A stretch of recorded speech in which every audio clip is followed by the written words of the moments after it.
Hello dear students, आज मैं आपके सामने एक्सक्रीटरी सिस्टम ऑफ फ्रॉग का टॉपिक लेकर के आई हूँ क्लास 11th के लिए।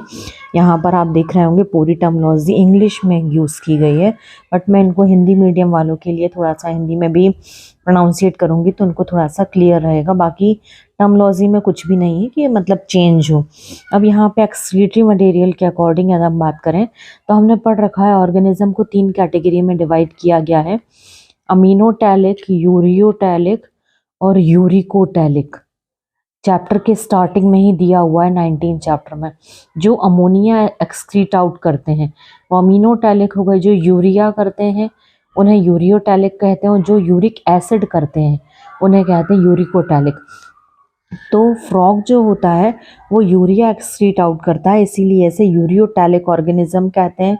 इसके बाद में ये किन किन पार्ट से मिलकर के इसका सिस्टम बना होता है, क्योंकि इसका पूरा सिस्टम वेल डेवलप्ड होता है तो इसमें किडनी भी अवेलेबल होती है, यूरेटर्स भी होते हैं, यूरिनरी ब्लैडर भी होता है, डक्ट भी प्रेजेंट होती है एक्सक्रीट आउट करने के लिए यूरिन को।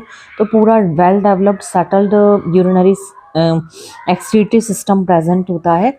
इसके बाद में बात करें तो इनका सिस्टम का जो शेप होता है कॉम्पैक्ट लाइक स्ट्रक्चर होता है, डार्क बीन शेप, जैसा किडनी का हम देख चुके हैं कि किडनी का बीन शेप्ड स्ट्रक्चर होता है, उसी तरह से रेड कलर का इनका जो किडनी का शेप होता है।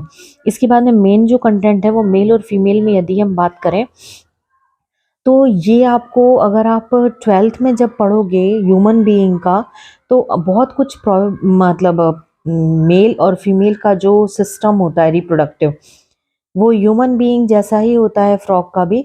तो इसमें क्या होता है, 2 अलग अलग डक्ट होती हैं मेल में यदि हम बात करें और फीमेल का अलग है। इनमें दोनों डक्ट जो होती हैं अलग अलग डक्ट मर्ज हो जाती हैं और उसके बाद में किडनी तक पहुंचती है, जिसमें वो यूरेटर आ जाता है और एक आ जाता है कि मेल रिप्रोडक्टिव जो पाथवे होता है जहाँ से यूरिनरी ब्लैडर कनेक्ट होता है। और इसके बाद में यूरेटर जो होता है वो यूरोजेनाइटल ट्रैक्ट जिसे हम कहेंगे, जहाँ से एजैकुलेशन की प्रोसेस होगी, वो दोनों आपस में मर्ज हो जाते हैं। पर फीमेल में क्या होता है, दोनों अलग अलग रहते हैं, यूरेटर और ओविडक्ट दोनों की ओपनिंग अलग अलग होगी। और उसके बाद में यूरिनरी ब्लैडर जो होता है वो एट लास्ट में जा करके स्टूल की एक्सक्रीशन में हेल्प करता है, क्लोएका में जा करके ओपन होता है। तो इस तरह से मेल और फीमेल में इस तरह की स्ट्रक्चर पाई जाती है। और एट लास्ट होता है कि ब्लड के थ्रू बॉडी का जो भी वेस्ट मटेरियल होता है किडनी तक पहुंच जाता है और उसके बाद में जा करके किडनी से बॉडी के सिस्टम के थ्रू बाहर कर दिया जाता है। तो इतना आप ये तैयार कर सकते हो अपने सिस्टम के लिए कि अगर एग्जाम में क्वेश्चन आ जाता है तो आप इसे आसानी से लिख सकते हैं।